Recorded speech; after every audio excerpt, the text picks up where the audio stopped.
ಆತ್ಮೀಯ H 16 news ಅರ್ಥಾತ್ ಹೇ ಸಿದ್ದರಾಮಯ್ಯ ಸ್ವಾಗತ. ನಾನು ನಿಮ್ಮವ MI ಅಥವಾ ಮಲ್ಲಪ್ಪ ಜೋತವರ್. ಆತ್ಮೀಯರೇ, ವಿಶೇಷವಾಗಿ ನಮ್ಮ ಸಮಾಜ ನೆಮ್ಮದಿಯಿಂದಿರಬೇಕು, ಶಾಂತಿಯಿಂದಿರಬೇಕು. ಅದರಲ್ಲೂ ನಮ್ಮ ತಳ ಸಮುದಾಯ SC ST ಆದಿವಾಸಿಗಳು, SC ಎರಡು ಬಂತು, ದಲಿತ ಮತ್ತು ಆದಿವಾಸಿಗಳು, ಜೊತೆಗೆ ಇನ್ನುಳಿದ ತಳ ಸಮುದಾಯ ಜನರು, OBC ಜನರು ಆದಷ್ಟು ಶಾಂತಿ, ನೆಮ್ಮದಿ, ಜಗಳ ಇಲ್ಲದ, ಅದರಲ್ಲೂ ಮಹಿಳೆಯರ ಮೇಲೆ ಅತ್ಯಾಚಾರ ಆಗದ ಇಡೀ ವ್ಯವಸ್ಥೆ ಒಂದು ಏನಪ್ಪ ಅಂತಂದ್ರೆ ಅಭಿವೃದ್ಧಿಯಾಗಿ ಹೋಗ್ಬೇಕು ಅನ್ನೋದು ಸಹಜ ಎಲ್ಲರ ಕನಸು. ಅದು ಸರ್ಕಾರ ಕನಸು ಕಾಣ್ತಾ ಇದೆ ಇಲ್ಲಂತಲ್ಲ, ಆದರೆ ಅದಕ್ಕೆ ಪೂರಕವಾಗಿ ಯಾವ ಪ್ರಮಾಣದಲ್ಲಿ ಪೊಲೀಸ್ ವ್ಯವಸ್ಥೆ ಇನ್ನಷ್ಟು ಇಂಪ್ರೂವ್ ಆಗಬೇಕಾಗಿತ್ತೋ ಅದು ಆಗಿಲ್ಲ ಏನು ಅಂತ ಹಾಗಂತೇಳಿ ಮಾಡಿಲ್ಲ ಅಂತನೂ ಅಲ್ಲ. ಯಾಕಂದರೆ ಈ ಹಿಂದಿದ್ದಂಥ ಸುಧರಿದ್ದಂಥ 10 DCRE ನಾಗರಿಕ ಹಕ್ಕು ಜಾರಿ ನಿರ್ದೇಶನಾಲಯ ಇದ್ದು ಇವತ್ತು ಏನಪ್ಪ ಅಂತಂದ್ರೆ ಇವತ್ತು 2024ರಾಗ 33 ವಿಶೇಷ ಪೊಲೀಸ್ ಠಾಣೆಗಳು ನೇಮಿಸಿದ್ದಾರೆ, ಅವ್ರಿಗೆ ಅಧಿಕಾರ ಕೊಟ್ಟಿದ್ದಾರೆ. ಇಂಥ ಘಟನೆಗಳು ನಡೀದಂಗೆ ಅದರಲ್ಲೂ ಮುಖ್ಯವಾಗಿ ಕೊಲೆ, ಪೋಕ್ಸೋ, ಅತ್ಯಾಚಾರ, ಮುಂದೆ SC ST ಮೇಲೆ ಹಲ್ಲೆ,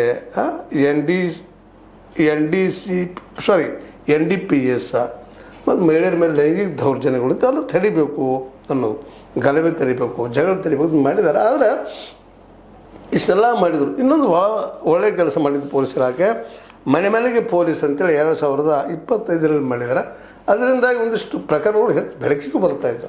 ಯಾಕಂದರೆ ಪೊಲೀಸ್ ಸ್ಟೇಷನ್ ಅಂದರೆ ಯಾರೋ ಅನ್ಯಾಯಕ್ಕೊಳಗಾದವ್ರು ಮೊದಲು ಅನಿಸ್ತಾ ಇರ್ತಾರೆ, ಇದು ಗೊತ್ತಿಲ್ಲ ನಮಗೆಲ್ಲ. ಯಾಕಂದರೆ ಪೊಲೀಸ್ ಸ್ಟೇಷನ್ಗೆ ಹೋಗ್ತೀವಿ. ಇವಾಗ ನಾನು ನನ್ನ ಮುಂದೆ ನಡೆದಂಥ ಅನೇಕ ಘಟನೆಗಳು ನೋಡಿದ್ದೀನಿ. ಸ್ವಲ್ಪ ಸಾಯಂಕಾಲ ಆದರೆ ಕೆಲವೊಬ್ಬರು ಮಹಿಳೆ ಏನೋ ಅವ್ರಿಗೆ ಪಾಪಕ್ಕೆ ಗಂಡ ಪಡೆದದ್ದು ಏನೋ ಮಾಡಿದ್ದ ಒಂದಿಷ್ಟು ಆಗಿತ್ತು. ನೀವು ಹೋಗಿ ಪೊಲೀಸ್ ಸ್ಟೇಷನ್ ಕಂಪ್ಲೇಂಟ್ ಕೊಡೋದ್ರೆ ಸಾಯಂಕಾಲ ಆಗಿದ್ರೆ ಒಲ್ರಿ ಅಂತ ಹೇಳುವಂಥ ಮಾತು ಕೇಳಿದಾಗ ಮನುಷ್ಯನಿಗೆ ಅನಿಸ್ತದೆ ಎಷ್ಟು ಭಯ ಅದಪ್ಪ ಇಲ್ಲಿ ಪೊಲೀಸ್ ಠಾಣೆಗಳ ಬಗ್ಗೆ ಅಂತೇಳಿ. ಅಲ್ಲೇನೇನು ನಡೆಯುವಂಥದ್ದು. ಅದರಲ್ಲೂ ಇತ್ತೀಚೆಗೆ ಈ ಸರ್ಕಾರದಲ್ಲಿ ನಾವು ನೋಡಿದ್ದೀವಿ ಅನೇಕ ಪೊಲೀಸರು ಈ ಒಂದು ದೌರ್ಜನ್ಯ ನಡೆದು ಅಷ್ಟೆಲ್ಲ ಈ ಮಾಫಿಯಾದಲ್ಲೇ ಇನ್ನೊಂದರಲ್ಲಿ ಭಾಗಿಯಾಗೋದ್ರಲ್ಲಿ ಸಿಕ್ಕಾಕೊಂಡಿದ್ದು ನಾವು ನೋಡ್ತಾ ಇದ್ದೀವಿ. ಇದರಿಂದಾಗಿ ಪೊಲೀಸ್ ಇಲಾಖೆ ಪ್ರಾಮಾಣಿಕವಾಗಿ ತನ್ನ ಕೆಲಸವನ್ನು ಮಾಡ್ತಾ ಇದೆಯಾ ಅಂದ್ರೆ ಪ್ರಾಮಾಣಿಕವಾಗಿ ಜನರಿಗೆ ತಾನು ಸಜ್ಜನಪ್ಪ ಅನ್ನುವಂಥ ವಿಷಯವನ್ನು ತಿಳಿಸುವಂಥ ಪ್ರಯತ್ನ ಮಾಡ್ತಾಯಿದೆ ಅನ್ನೋ ಸಹಿತ ಇವತ್ತು ಗಮನಿಸ್ಬೇಕಾಗಿದೆ. ನಮ್ಮ SP ಅವರಾಗಿರ್ಬೋದು, ಅದು ಮೇಲಧಿಕಾರಿಗಳಾಗಿರ್ಬೋದು, ಅಥವಾ ಒಂದು ಫಂಕ್ಷನ್ದ ನಮ್ಮ CPI ಆಗಿರ್ಬೋದು, DYSP ಆಗಿರ್ಬೋದು, ದೊಡ್ಡ ದೊಡ್ಡ ಮಾತುಗಳನ್ನ ಮಾತಾಡ್ತಾರೆ. ಆದರೆ ವಾಸ್ತವವಾಗಿ ಅಲ್ಲಿ ಪೊಲೀಸ್ ಸ್ಟೇಷನ್ಗೆ ಹೋದಾಗ ಭಾಳಷ್ಟು ಜನರ ಕೈ ಅನುಭವ ಏನಪ್ಪ ಅಂದ್ರೆ ಅವ್ರು ಮಾತಾಡೋ ಭಾಷೆ ಬಗ್ಗೆ ಮೊದಲಿದಾಗೆ ಭಯ ಇರ್ತದೆ. ಮಾತಾಡೋದ್ರ ಜೊತೆ ಒಂದೆರಡು ಬಿದ್ದು ಬಿಡ್ದವ ಅನ್ನೋಂಥ ಭಯನೂ ಇರ್ತದೆ. ತಪ್ಪು ಮಾಡಿದಾಗ ಇರ್ತದೆ, ಇಲ್ಲಂತಲ್ಲ. ಇಂಥ ಭಯ ನಮ್ಮ ಈ ಕಂಪ್ಲೇಂಟ್ ಮಾಡುವಂಥವ್ರಿಂದ ಅಲ್ಲಿ ಬರಬಾರ್ದು, ದೂರುದಾರರ ಮನದಲ್ಲಿ ಬರಬಾರ್ದು. ಆದರೂ ಬರ್ತಾ ಇರ್ತದೆ. ಇದು ನಾವು ಭಾಳ ಥರ ಸಮೀಪದಿಂದ ನೋಡಿದಂಥ ವಿಷಯ ಇದೆ. ಅದಕ್ಕೆ ಆ ಮಾತನ್ನು ಹೇಳಬೇಕಾಗಿದೆ. ಆದರೂ ಸರ್ಕಾರ ಆ ದಿಶೆಯಲ್ಲೇ ಪೊಲೀಸ್ ಇಲಾಖೆಯನ್ನು ಇನ್ನಷ್ಟು ನಾಗರಿಕವಾಗಿ ತಯಾರು ಮಾಡುವಂಥದ್ದು, ಜೊತೆಗೆ ಪ್ರಾಮಾಣಿಕವಾಗಿ ಅವ್ರ ಪೇಮೆಂಟ್ ಹೆಚ್ಚು ಮಾಡಿ ಅವ್ರ ಬದುಕು ನಡೆಯುವಂಥ ಒಂದು ವ್ಯವಸ್ಥೆ ಮಾಡಿದ್ದಾರೆ. ನಿಶ್ಚಯವಾಗಿ ಅವರು ಭ್ರಷ್ಟ ಆಗುವುದಿಲ್ಲ. ಬಟ್ ಭಾಳಷ್ಟು ಪೇಮೆಂಟ್ ತೊಗೊಳೋರು ಸಹಿತ ಭ್ರಷ್ಟರಿದ್ದಾರೆ ಈ ವ್ಯವಸ್ಥೆಯಲ್ಲೇ.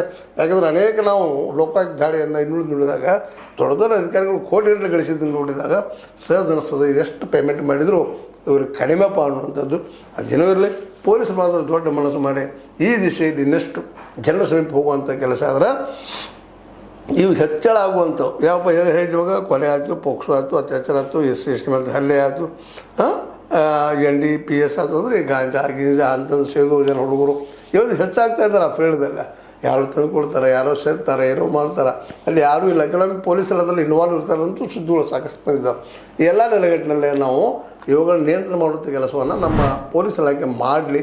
ಜೊತೆಗೆ ಮಾನವೀಯ ದೃಷ್ಟಿಕೊಂಡು ಬಿಹೇವ್ ಮಾಡಲಿ. ಕಂಪ್ಲೇಂಟ್ದಾರ, ದೂರದಾರರಿಗೆ ತಪ್ಪಿದಷ್ಟು ಆದಮೇಲೆ ಅವ್ರಿಗೆ ಶಿಕ್ಷೆ ಏನಾಗ್ತದೆ ಸರ್, ಅಲ್ಲಿ ಕೋರ್ಟ್ ಅದ, ಮತ್ತೊಂದು ಅದ, ಮಾಡ್ತದೆ. ಆ ದಿಶೆಯಲ್ಲೇ ಏನೂ ಇರಲಿ. ಇತ್ತೀಚಿನ ರಿಪೋರ್ಟ್ಗಳು ಮಾತ್ರ ಏನು ಹೇಳ್ತಾ ಇದ್ದಾವಪ್ಪ ಅಂತಂದರೆ ಕಳೆದ 5 ವರ್ಷಗಳಲ್ಲಿ ಇವೆಲ್ಲನೂ ಹೆಚ್ಚಾಗ್ತಾ ಇದ್ದಾವೆ. ಒಂದಿಷ್ಟು ಅಲ್ಲೆಲ್ಲ ಕಡಿಮೆ ಆಗ್ತಾ ಇರ್ಬೋದಿಲ್ಲ ಅಂತಲ್ಲ, ಒಂದು 4 ಮಾತುಗಳು. ಆ ದಿಶೆಯಲ್ಲಿ ಕೊಲೆಗಳು ನೋಡ್ರಿ 2021ರಿಂದ 2025 ಗಮನ ಹರಿಸಿದರೆ 2021ರಾಗ 1340 ಜನ ಕೊಲೆಗೀಡಾಗಿದ್ದರೆ 2022ರಲ್ಲಿ 1365 ಆಗ್ಯದ. ಒಂದು 2023 ಕಡಿಮೆ ಆಗ್ಯದ, 1293. ಮುಂದೆ 1208 ಆಗ್ಯದ. ಈ ಸಲನೂ 1131 ಅಂದ್ರೆ ಒಂದು ಸ್ವಲ್ಪ ಹೆಚ್ಚಾಗ್ಯದ. ನೀರಿಗೆ ಒಂದೇ ರೀತಿ ಹೋಗ್ತಾಯಿದೆ. ಇದು ಕಡಿಮೆ ಆಗೋದು ಯಾವಾಗ ಇಂಥವು. ಪೋಕ್ಸೋನು ಅದೇ ರೀತಿಯಾಗಿ 2021ರಾಗ 2884 ಇದ್ದಿದ್ದು, 2022ರಾಗ 3209 ಆಗಿದೆ, ಮತ್ತು 3900 ಆಗಿದೆ ರೀ. 24ರಾಗ 4061 ಆಗಿದೆ ಪೋಕ್ಸೋ. ಮುಂದೆ ಇದೇ ರೀತಿಯಾಗಿ 25ರಾಗ 4096 ಆಗಿದೆ. ಯಾಕೆ ಹಿಂಗೆ ಆಗ್ತಾಯಿದೆ? ಹೆಚ್ಚಾಗ್ತಾಯಿದೆ. ಪೋಕ್ಸೋ ಆಯಿತು. ಅದೇ SC ST ಗಳ ಮೇಲೆ ದೌರ್ಜನ್ಯ 21ರಾಗ 1751 ಇದ್ದಿದ್ದು 22ರಾಗ ಅದು 2140ಗೆ ಏರಿದ. ಮುಂದೆ 2157 ಆಗ್ತದೆ. 2024ರಾಗ 2115 ಆಗಿದ್ದು ಈಗ 2277 SC ST ಗಳ ಮೇಲೆ ಇನ್ನೂರ ಮೇಲೆ.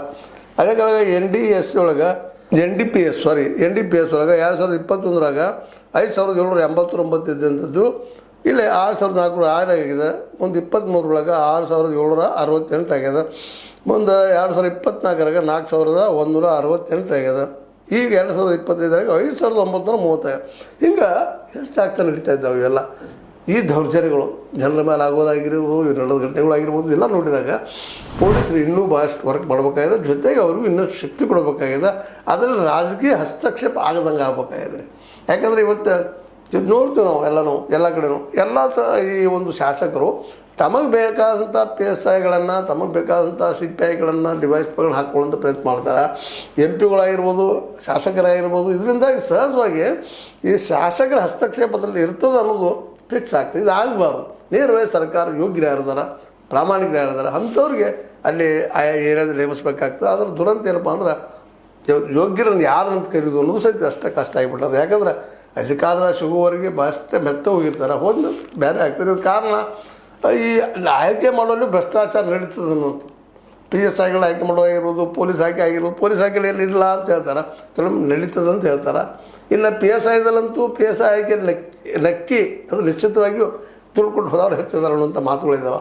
ಹೀಗಾಗಿ ದುಡ್ಡು ಕೊಟ್ಟು ಒಳಗೆ ಹೋದ್ಮೇಲೆ ಅವ್ರು ದುಡ್ಡು ಗಳಿಸ್ಕೋಬೇಕು ಅನ್ನೋಂಥ ಅನಿವಾರ್ಯತೆ ಬರ್ತದೆ. ಸಾಲ ಸೋಲ ಮಾಡಿ ಏನೋ ಮಾಡಿರ್ತಾರೆ ಪಾಪ, ಅವರು ತಪ್ಪಂತ ಅನ್ನಕ್ಕೆ ಆಗೋದಿಲ್ಲ.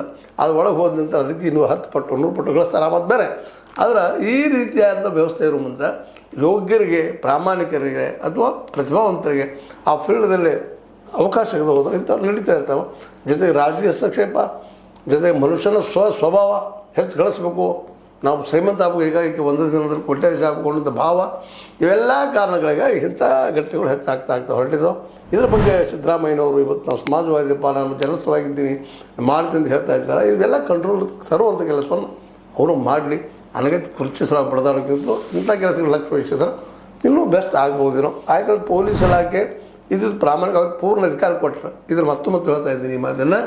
ಅದರಲ್ಲಿ ರಾಜಕೀಯ ಹಸ್ತಕ್ಷೇಪ, ಶಾಸಕರ ಹಸ್ತಕ್ಷೇಪ, ಅದೇ ಕಾಲಕ್ಕೆ ನಮ್ಮ ಉಸ್ತುವಾರಿಗಳ ಹಸ್ತಕ್ಷೇಪ ಆಗದೆ ಹೋದರೆ ಸತ್ಯವನ್ನು ಹುಡ್ಕೋದು ಶಕ್ತಿ ನಮ್ಮ ಪೊಲೀಸ್ ಇಲಾಖೆಯಲ್ಲಿ ಅದ. ಬುದ್ಧಿವಂತರಿದ್ದಾರೆ ಎಲ್ಲರೂ. ಅವ್ರಿಗೆ ದಡ್ರಿಲ್ಲ. ಅವ್ರಿಗೆಲ್ಲರಿಗೂ ಗೊತ್ತದ ಶಾಸಕ ಏನು ಗಳಿಸಿದಾನ, ಅವ್ರ ಮೇಲೆ ನಾವು ಏನು ಗಳಿಸಿದಾನ, ಒಬ್ಬ ಅಧಿಕಾರಿ ಏನು ಗಳಿಸಿದಾನ, ಎಷ್ಟದ ಜಸ್ಟ್ ನಮ್ಮಂಥವ್ರು ಗೊತ್ತಾಗ್ಬೋದು, ಅವ್ರಿಗೆ ಗೊತ್ತಾಗದಿರ್ತಲ್ಲ, ಸಮೀಪದಲ್ಲಿ ಇರ್ತಾರೆ ಅವರು. ಅವ್ರ ಕೈಗೆ ಅಧಿಕಾರ ಕೊಟ್ಟಿರೋದ್ರೆ ನಿಜವಾಗಿ ಯಾರಿದ್ದಾರೆ ಅವ್ರು ಹಿಡಿತಾರೆ ಅವರು. ಆದರೆ ಅದು ಹಿಡಿಲಾರಂಥ ಪರಿಸ್ಥಿತಿ ಅವ್ರಿಗಿದೆ ಪೊಲೀಸ್ ಇಲಾಖೆಯಲ್ಲೇ. ಹೀಗಾಗಿ ಪೊಲೀಸರು ಇದನ್ನು ಅಷ್ಟು ಮಾತಾಡ್ತಾರೆ. ನನ್ನೊಂದಿಗೆ ಭಾಳ ಜನ ಪೊಲೀಸರು ಮಾತಾಡಿದ್ದದ, ಅಧಿಕಾರಿಗಳು ಮಾತಾಡಿದ್ದದ. ಅವ್ರು ಹಿಂಗೆ ಏನು ಮಾಡೋದ್ರಿ, ಮ್ಯಾಲಿನವ್ರು ಬರ್ತದ ಸಂದೇಶ, ಆದೇಶ, ನಾವೇನು ಮಾಡ್ಲಿಕ್ಕೆ ಸಾಧ್ಯ ಇಲ್ಲ, ಕಟ್ಟಿ ಹಾಕಿದ್ದಾರೆ ನಮ್ಮ ಕೈಗಳಂತ ಅವ್ರು ಹೇಳ್ತಾ ಇದ್ದಾರೆ. ಹೀಗಾಗಿ CBI ತನಿಖೆ, CID ತನಿಖೆ, ID ತನಿಖೆ, ED ತನಿಖೆ, ಅವರೆಲ್ಲರಿಗೂ ಹೆಚ್ಚಿನ ತನಿಖೆ ಇನ್ನು ಪೊಲೀಸ್ ಇಲಾಖೆ ಮಾಡುವಂಥ ಶಕ್ತಿ ಅದ. ಅವ್ರಿಗೆ ಪೂರ್ಣ ಸ್ವಾತಂತ್ರ್ಯ ಸಿಗಬೇಕು. ಜೊತೆಗೆ ಅವ್ರಿಗೆ ಬದುಕುವಂಥ ಒಂದು ವ್ಯವಸ್ಥೆನೂ ಆಗಬೇಕಾಗಿದೆ. ಯಾಕಂದ್ರೆ ಪೇಮೆಂಟ್ ಕಡಿಮೆ ಅದ ಮತ್ತು ಸಫಿಷಿಯೆಂಟ್ ಪೊಲೀಸರು ಇಲ್ಲ ಅನ್ನೋದು ಆರೋಪಗಳಿದ್ದಾವೆ. ಹೀಗಾಗಿ ಇವೆಲ್ಲ ಹೆಚ್ಚಾಗ್ತಾ ಇದ್ದಾವೆ. ಈ ಕೇವಲ SC ದೌರ್ಜನ್ಯ ಅಷ್ಟೇ ಅಲ್ಲ, ಮಹಿಳೆಯರ ಮೇಲಿಂದಾಗಿರ್ಬೋದು, ಪೋಕ್ಸೋದಿಂದ ಸಣ್ಣ ಮಕ್ಕಳ ಮೇಲೆ ಆಗಿರ್ಬೋದು, ಅದೇ ಕಾಲಕ್ಕೆ ಈ NDPS ಅಂಥವುಗಳಿಂದಾಗಿ ಈ ಜೂಲ್ ಅಂಥವುಗಳ ಕೋರರು ಹೆಚ್ಚಾಗಿರಬಹುದು. ಯಾಕಂದರೆ ಇವತ್ತು ಅನೇಕ ಜನ ಇವತ್ತು ಏನಪ್ಪ ಅಂತಂದ್ರೆ ಅಫೀಮನ್ನು ತೊಗೊಳ್ಳೋದು, ಮತ್ತೇನು ಮಾಡೋದು, ತೊಗೊಂಡು ತಮ್ಮ ಬದುಕನ್ನು ಆ ಥರ ಇನ್ವಾಲ್ವ್ ಮಾಡ್ಕೊತ ಹೋಗುವಂಥದ್ದು ಇವೆಲ್ಲ ಗಮನಿಸಿದಾಗ ಇವೆಲ್ಲ ನಿಲ್ಲುವುದು ಯಾವಾಗ ಅನ್ನೋಂಥದ್ದನ್ನು ಪ್ರಶ್ನೆ ಮೂಲ ಬರ್ತದೆ. ಜೊತೆಗೆ ಪೊಲೀಸ್ ಇಲಾಖೆ ಇರ್ಬೋದು ಅಥವಾ ನಮ್ಮ ರಾಜಕಾರಣಿಗಳಿರ್ಬೋದು, ಇದಕ್ಕೆ ಅವರ ಉತ್ತರ ಹುಡುಕ್ಬೇಕು. ಮತ್ತು ಜೊತೆಗೆ ಇಲ್ಲಂದ್ರೆ ನಮ್ಮ ಮತ್ತು ಹೇಳ್ತೀನಿ ಮಾತು ಈ ಸಂದರ್ಭದಲ್ಲಿ ನಮ್ಮ ಮತದಾರ ಜಾಗೃತಿ ಆಗಬೇಕಾಗೈತಿ. ಯಾಕಂದ್ರೆ ಎಲ್ಲಿವರೆಗೆ ಮತದಾರ ಜಾಗೃತಿ ಆಗೋಲ್ಲ. ಯಾಕಂದ್ರೆ ಪ್ರಜಾಪ್ರಭುತ್ವದಲ್ಲಿ ಮತದಾರರ ಫೈನಲ್, ಅವ್ರು ತೆಗೆದುಕೊಂಡು ನಿರ್ಧಾರ ಫೈನಲ್. ಅವರು ಸರಿಯಾಗಿ ತೆಗೆದುಕೊಂಡ್ರೆ, ಯೋಗ್ಯರಿಗೆ, ಪ್ರಾಮಾಣಿಕರಿಗೆ ತಮ್ಮ ಒಂದು ಅವಕಾಶ ಕೊಟ್ಟರೆ, ಶಾಸಕರನ್ನಾಗಿ ಮಾಡಿದರೆ ಕುಸ್ತು ಬದಲಾಗ್ಬೋದು. ಇದು ನೋಡಿ ವಿಚಾರ ಮಾಡೋದು ನೀವು ಅಂತ ಹೇಳ್ತಾ. ಏನೋ ಆಗಲಿ, ಈ ದೌರ್ಜನ್ಯಗಳು ಮಾತ್ರ ಕಡಿಮೆ ಆಗ್ತಾಯಿಲ್ಲ, ಹೆಚ್ಚಾಗ್ತದೆ. ಇದಕ್ಕೆ ಪರಿಹಾರ ಏನು ಅನ್ನೋದನ್ನು ನಮ್ಮ ಸಮಾಜ ಅದರಲ್ಲೂ ಮುಖ್ಯವಾಗಿ ನಮ್ಮ ರಾಜಕೀಯ ವ್ಯವಸ್ಥೆ, ಪೊಲೀಸ್ ವ್ಯವಸ್ಥೆ ನಿರ್ವಹಿಸಲಿ ಅಂತ ಹೇಳ್ತಾ ನಾನು ಕೆಲವು ಮಾತು ಮಾತಾಡಿದ್ದೀನಿ. ನಿಮ್ಗೆ ಲೈಕ್ ಮಾಡಿ, ಶೇರ್ ಮಾಡಿ, ಕಮೆಂಟ್ ಮಾಡಿರಿ. ಜೊತೆಗೆ ಸಬ್ಸ್ಕ್ರೈಬ್ ಒಂದು ನಿಲ್ಲಿಸ್ಬಿಟ್ಟು Yes16 ನ್ಯೂಸ್ ಅಂತ ತಿಳಿಸಿದ್ರೆ ಅನ್ನೋದು ಸತ್ಯದ ಕೈಗಳಲ್ಲಿ ವಂದನೆಗಳು.